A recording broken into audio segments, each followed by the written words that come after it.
Hey guys, welcome to the Kane Audio vlog. Welcome to a new camera angle. I am still in the temporary studio, which is the back room of the house, while I get the new studio built.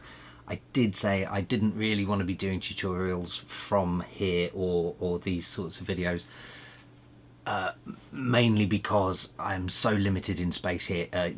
What you can't see is the camera is kind of, I've got boxes stacked up here full of all my equipment and whatever, and the camera tripod is filling a hole, and then there's a light behind you guys, and it's like getting in the fucking Krypton factor trying to get in here. So whatever, it's fine. So I've been doing my weekly AMA sessions on here, and we've had a bit of a discussion for the last few weeks about music theory and the importance of that. So I thought I would do a quickish video on just real basic music theory, and I guess it's just it's a starting point for you guys to have something to think about, maybe something to expand on yourselves. If you're already sort of familiar with music theory and major minor scales, and you're comfortable with playing within scales, then stop this video right now, move on, because this video is going to be no use to you whatsoever. So otherwise, sit down, grab a cup of coffee, and whatever, let's go. Right, I have set up my synth here as a MIDI controller. I've got some grand piano, and there are two things to know first. So you've got your minor scale and your major scale. If you are generally playing in a minor scale, then it's usually more of a sad emotional experience, whereas if you're playing in a major scale, it tends to be more happy and upbeat. That's not always the rule, but generally speaking. And I know that most electronic dance music producers are, fine with things like compressors, reverb, delay, sidechain compression, all of these sorts of technical things, and then maybe lacking in the songwriting side of things. I'm one of them. Music theory was never my thing. I've sort of pushed myself over the years to try and grasp, I suppose, the basics, and it's something I enjoy sort of learning, but I'm no expert. So this is kind of a cheat sheet for you guys, really. The first thing you want to learn is the two scales of A minor and C major. Reason being is they're all the white notes. If you're in A minor,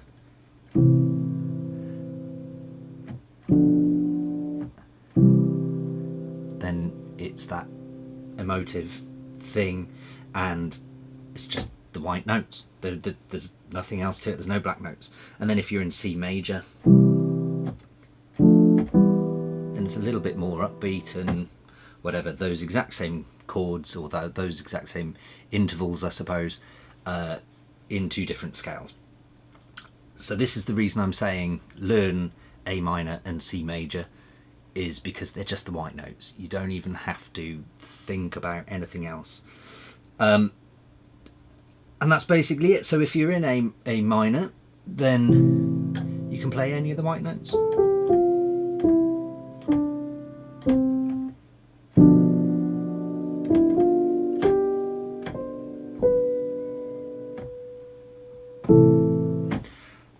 And that's basically it. And then again, if you wanted to do C major, it would just be, the exact same, but you start on C.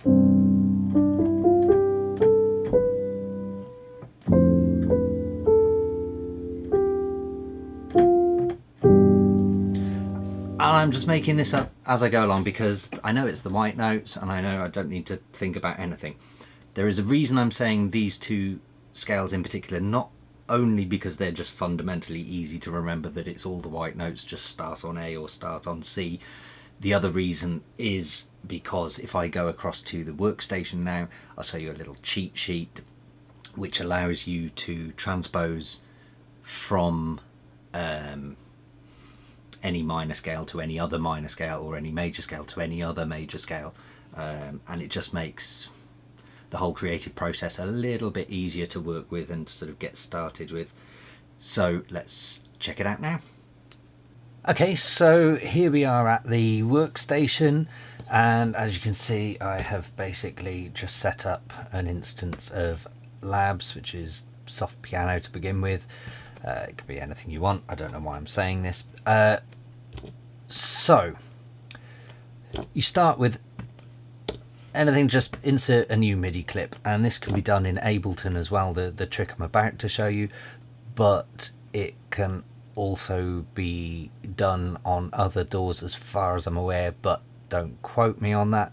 So let's say, for example, I'm going to write a song in A minor. What I'm going to do is put an A note off the clip here, so it's actually completely separate to the clip, and then I'm going to put in some more notes, and I'm just sticking to the white notes up to G, then highlight these, paste them up an octave, and again, just for good measure. So now I've got 3 octaves of all the white notes starting on A. Now on Bitwig it's this button up here. On Ableton I believe you have what's called a fold button, which is somewhere similar, and then you may or may not have that in other workstations. If you don't have it, it really doesn't matter too much, but I just find it's easier if you hit that fold button, and now all of a sudden everything else is collapsed. So it's only the spaces that actually have a note active, even though that's not technically active because it's not in the active clip, but it folds the keyboard to that state so that you only see the available notes. Now if, for example, I think I've got some kick drums there, so get rid of that. Now, for example, if I wanted a chord,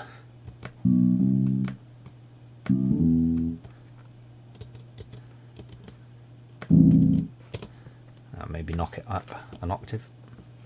There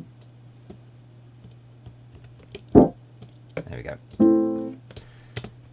And there we go. So I can sort of play around with this, maybe make it a bit longer,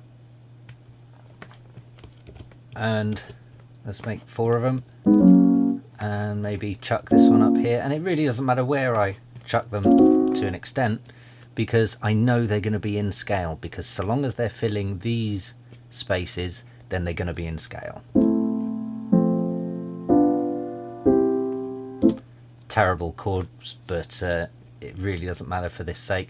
And then if I wanted to, for example, just have, I mean, I am purposefully making a terrible melody, but just to show how easy it all is.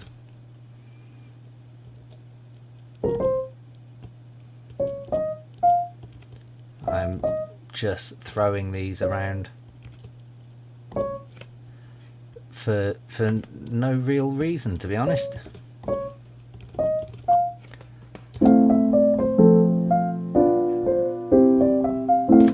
So it, you know, the proof of this, which is why I'm sort of throwing these notes around, it is just to prove a point that they're in scale. I mean, yes, it sounds terrible. Yes, it's horribly quantized. Yes, the sound itself is terrible. Whatever. But this is the point I'm trying to make, is that you're now, you know, you're working in A minor purely because the root note of your first chord is A, and you've got all the white notes folded down.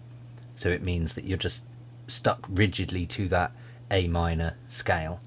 And then same again if you wanted to do something in C major, then you would just make sure that when you're putting these notes out, you start on C rather than A.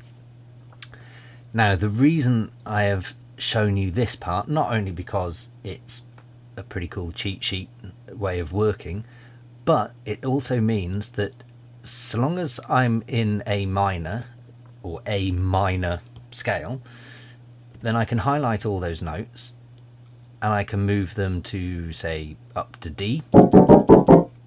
And now I've just transposed that to D minor, which means all of those notes are the scale of D minor. Without having done anything, I'm now working in D minor.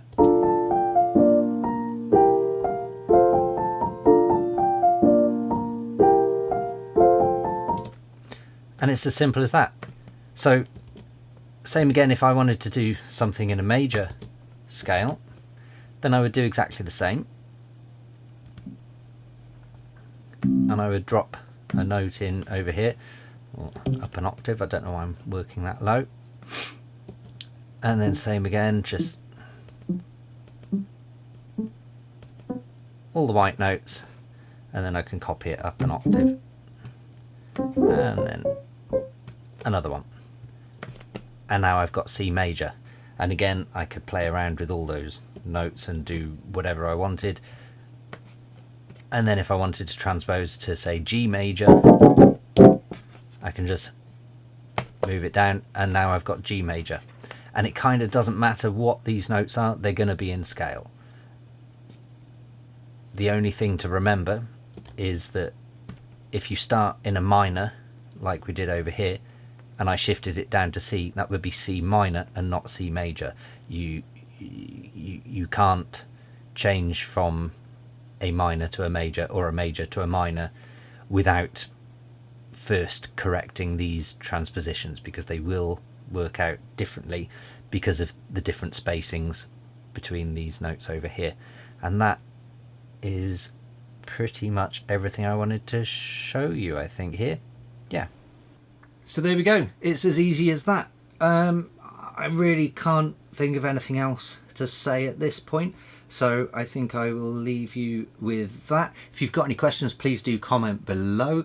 As usual, hit the like, comment, share, subscribe buttons. They all help me to help you in the long run. Hope you enjoyed. I'll see you next time. Cheers.